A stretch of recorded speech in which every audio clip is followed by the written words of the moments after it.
नमस्कार, स्वागत है आपका एबीपी लाइव में। इस वक्त मेरे साथ मौजूद हैं अल्पसंख्यक आयोग के अध्यक्ष सैफी साहब। उनसे जानेंगे आखिर 2024 के चुनावों को लेकर मुस्लिम समाज किस ओर जा रहा है। लगातार चुनाव नज़दीक है, क्या तैयारियां हैं मुस्लिम समाज की? आप अल्पसंख्यक आयोग के सदस्य क्या कहना चाहेंगे? देखिए, जो केंद्र व प्रदेश सरकार द्वारा जन कल्याणकारी योजना चलाई जा रही है, चाहे पक्के मकान देने की बात हो, मुफ्त राशन देने की बात हो, आयुष्मान कार्ड बनाने की बात हो, उज्ज्वला योजना के अंतर्गत मुफ्त गैस कनेक्शन देने की बात हो, इन सभी योजनाओं में केंद्र व प्रदेश सरकार द्वारा कोई भेदभाव नहीं किया जा रहा है। इसीलिए मुस्लिम समाज भी अब कह रहा है, न दूरी है न खाई है, और मोदी हमारा भाई है।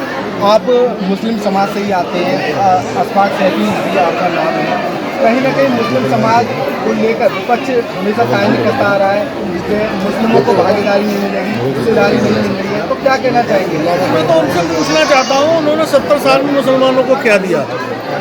ये मेरा उन लोगों से सवाल है।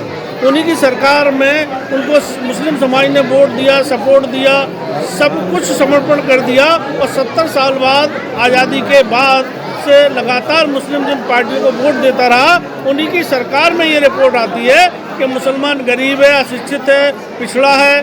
तो इसके जिम्मेदार कौन है?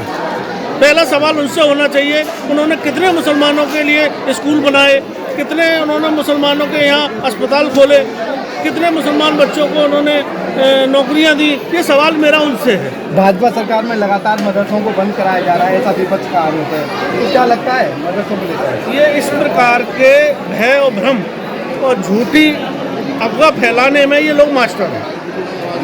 मैं आपको बता दूं, किसी मदरसे को बंद नहीं किया जा रहा है। मदरसों के अंदर जो मुस्लिम बच्चे हैं, गरीब हैं, यतीम हैं, उन बच्चों को कॉन्वेंट स्तर की अच्छी सुविधा मिले, उनको अच्छी शिक्षा मिले, उनको खेल कूद में उनको मौके मिले। सरकार केवल उनकी जांच नहीं कर रही है, वो केवल वहाँ ये देख रही है कि मदरसों के अंदर पढ़ने वाले बच्चों की स्थिति क्या है।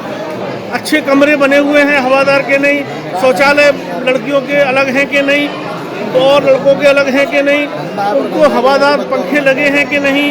तो ये सब पैमाना है जो एक मदरसा चलाने का होता है। उस पैमाने को मदरसा संचालक पूरा कर रहा है कि नहीं कर रहा है? अगर नहीं कर रहा है तो उसको करना चाहिए, सरकार उसको कराएगी।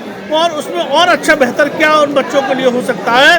माननीय मोदी जी ने एक हाथ में कुरान, एक हाथ में कंप्यूटर देने की बात कही, मदरसों के अंदर आधुनिक शिक्षक लगाए, और अब वो उस योजना का नवीनीकरण करने के लिए अल्पसंख्यक आयोग द्वारा सिफारिश की गई है माननीय मोदी जी से, और ये गुजारिश की गई है कि उन्हीं का सपना था, एक हाथ में कुरान एक हाथ में कंप्यूटर।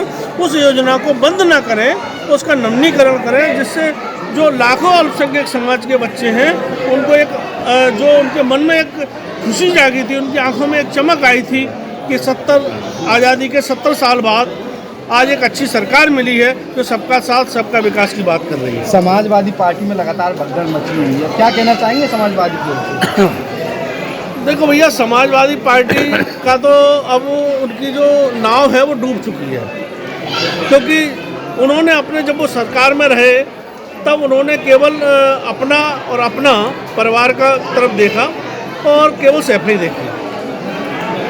और जो सरकार है वो जनता की सुन रही है, जनता को देख रही है, घर घर राशन पहुंचा रही है। तो इसलिए देश की जनता मोदी और योगी को चाह रही है। ओवैसी साहब ने एक कमेंट किया है, भाजपा सरकार के द्वारा हल्द्वानी में एक तरफा कार्रवाई की जा रही है, तो किस नज़रिए से देखते हैं आप? देखिए, ओवैसी साहब एक बड़े लीडर हैं और वो दो तरफा बात करते हैं।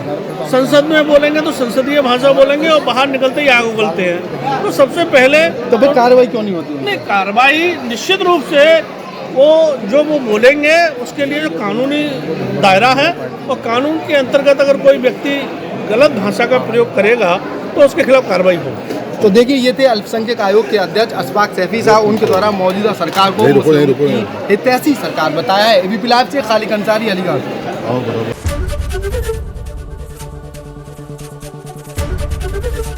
एबीपी गंगा, खबर आपकी, जुबान आपकी।